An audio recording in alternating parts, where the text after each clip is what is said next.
And these clips, I'm going to demonstrate how to disarm a person from disarm a gun from a person. So there's many good techniques that show you how to disarm a gun from somebody. But that don't mean it's always effective. I'm gonna go into areas how to disarm a gun for somebody without getting hurt or end up struggling with somebody. Because like, I believe like this, if somebody pull a gun out on you, you do have the right to defend yourself and use as much necessary you need to protect yourself, those around you, from getting shot or getting hurt. Like for example, like point the gun from here, back up. When somebody pulled out a gun on you, there's a lot of good techniques to show you how to take away a gun. You see what I'm saying? Those are good and dandy, but those things only work against people who's not in the martial art. What if you come across a martial artist who good with his or her feet, but he decided to draw a gun on you? So if you do point, if you take the gun from somebody from here, she's not skillful, but put your hand up and try to counterattack, stop me from, see, I can't disarm her because she's stopping me from taking a gun. So I have to go to a whole different technique to take the gun. So from here, you know, so stuff like that. Or some people in the law enforcement, they also would tell you the same thing. Point a gun, you pull the gun here, see, and you grab me. No, put your whole body to grab me, stop me from shooting. See, stuff like that. We're going to end up struggling. Try to take the gun. I'm going to try to take the gun. We're going to end up struggling. See, all that is, see, a lot of martial arts schools don't teach the students what if it don't work. Like point the gun. What if I do this? I do everything the instructors say and just don't stand there, counterattack. I do everything the instructors say. Okay, first I'm gonna take the gun from you. I do this technique from here. I do everything to take the gun, you know, so stuff like that. Those are good techniques, but it's not really effective depending on the person who's holding the gun. What if the person is a martial artist and he's prepared for you to try to take that gun? One of the things I learned working as a professional bodyguard, when you in a situation you have to protect your client, and for whatever reason you get in a situation, the opponent pull out a gun. I'm gonna walk her through it, how to counterattack. And I'm gonna go here, I take the gun. She gonna quickly grab my arm. So we're gonna end up struggling. Who gonna keep the gun? So stuff like that. So I don't wanna sweep her.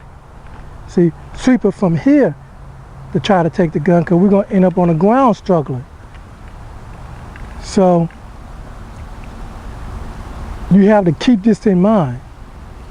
So this is why I believe that if somebody pull a gun out on you, just don't take the gun from the person. You break her arm, you fraction it, or you connect the joint. You do whatever you have to do to cause severe pain to that person to get that gun from him or her. Like from here. Okay, stand here, stay in the camera. like from here. You go through the same thing. You take the gun here, then you break, then take the gun.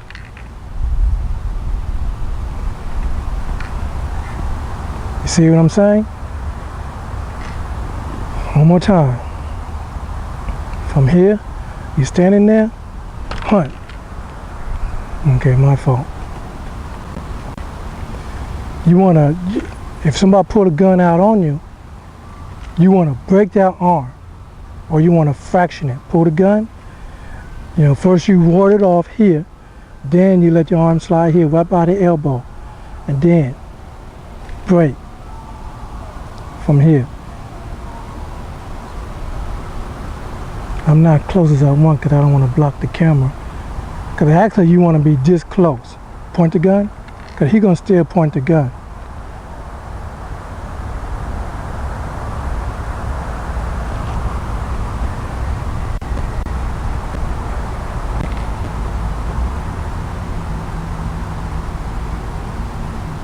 Okay.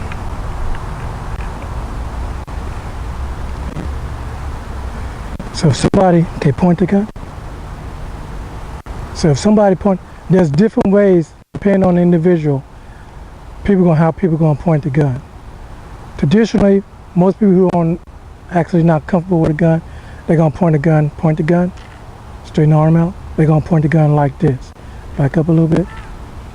Okay, just like that. All right. The arm is straight.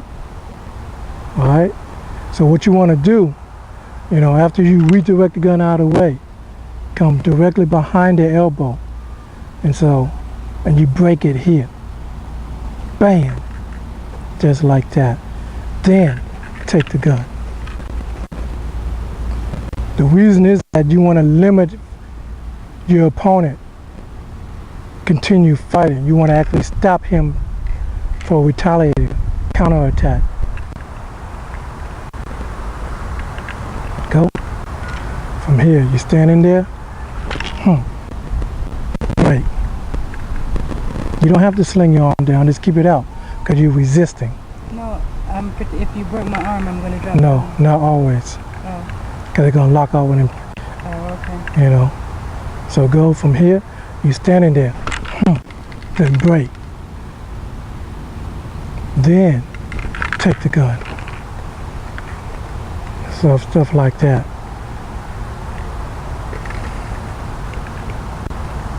So I'm gonna go slow from here. You're standing there, like, even if the person holding the gun like that up against your head, try that.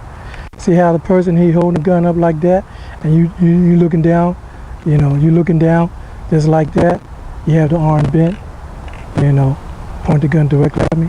Even if the person having the gun, just don't look real with it.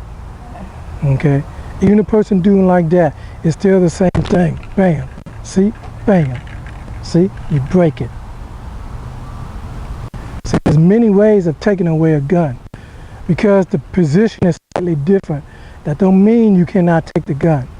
Like I was watching the news the other day, that's how the person had the gun against the victim's head. Hold it. And then just like that. You know, and the person was going, you know, just like that, because he was scared to get shot. You know, so from here, hunt. See? Bam. You break it. You know, then you disarm. Same thing if you hold it just like that, the same thing. You know, bam, you break it. You know, you don't focus on just taking it, because